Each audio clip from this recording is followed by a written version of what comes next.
Fact number one, that this paragraph exists in every printed copy, and it exists in every single manuscript of the writings of Josephus known to man. And if anyone decides to take it out, he does it without any internal evidence at all, but only on the basis of his own prejudice that he does not want to have it in there. It is quoted by Eusebius, who lived in the 300s, the historian of the Christian Church, without any indication that it was an interpolation or was spurious. And it has been accepted by innumerable scholars, including the most famous church historian of America, Philip Schaff of Yale.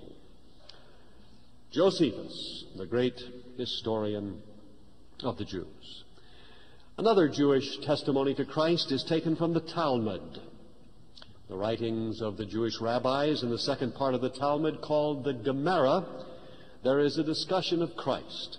It is a discussion that is made with a most malignant and hostile spirit. There is not one good thing which is said about Jesus, unlike Josephus, who says many good things about him. People say, how could Josephus have said that, being a Jew? Well, how could a Jewish general become a renegade Roman? And you'll find also that history proves that virtually every single antagonist to Jesus Christ has started out writing all sorts of opprobrium against him and ended up writing some of the most glorious praise that we have in history. I will refer to that later. But in the Gemara, we find that there are allusions to the fact that Jesus was an illegitimate son of Mary, that he learned magical arts in Egypt. He practiced them in Palestine. He performed miracles by evil spirits. And for the seducing and instigating of the Israelite people, he was crucified on the day before the Passover. Now, in spite of the fact that this was an effort to demolish and destroy Christ, it in effect gives us a very ancient confirmation of the basic facts of Christ's life, of his unusual birth to Mary, of his practicing of so-called magical arts, of his trip to Egypt, of his ministry in Palestine, of his performing of miracles, albeit by evil spirits, of his instigating the Israelite people, and of his being crucified on the very day before the Passover, just as the Gospel speaks. And so we see that the basic facts narrated in the Gospel of the life of Christ are confirmed by a most hostile source. May I say that this in itself, the Gemara of the Talmud, is in itself enough to completely prove the historicity of Jesus of Nazareth. How ironic. The ancient attempts to discredit Jesus Christ have become modern-day proofs of his life and ministry. Well, due to time constraints, we will have to end there for today, but we invite you to tune in next time for the conclusion of Dr. Kennedy's message, Jesus Christ, Myth or Messiah. Did you realize that but for the providence of God, the Christmas story never would have happened as it did?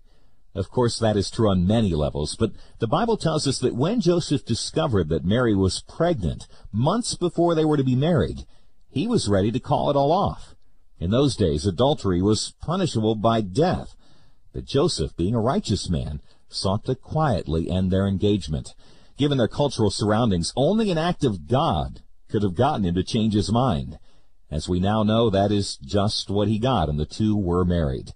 That is just one of the many aspects of the Christmas story that often gets overlooked, in part because our culture is so far removed from the one into which Jesus was born.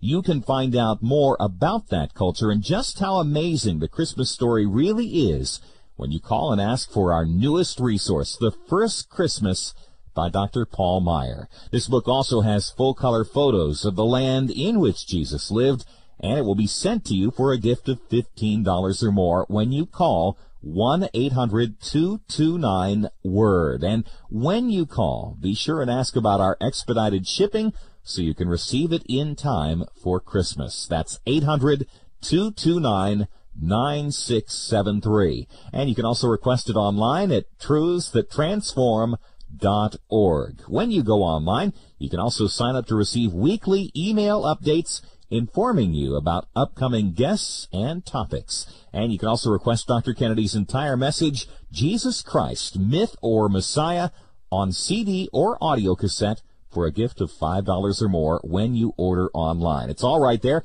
at truthsthattransform.org, and the phone number 1-800-229-WORD. Finally, it's never too late to change your mind. Many famous skeptics have said some pretty harsh things about Christianity and later reconsidered. Find out why these ex-skeptics changed their minds next time. And until then, may the truths in God's Word continue to transform your heart.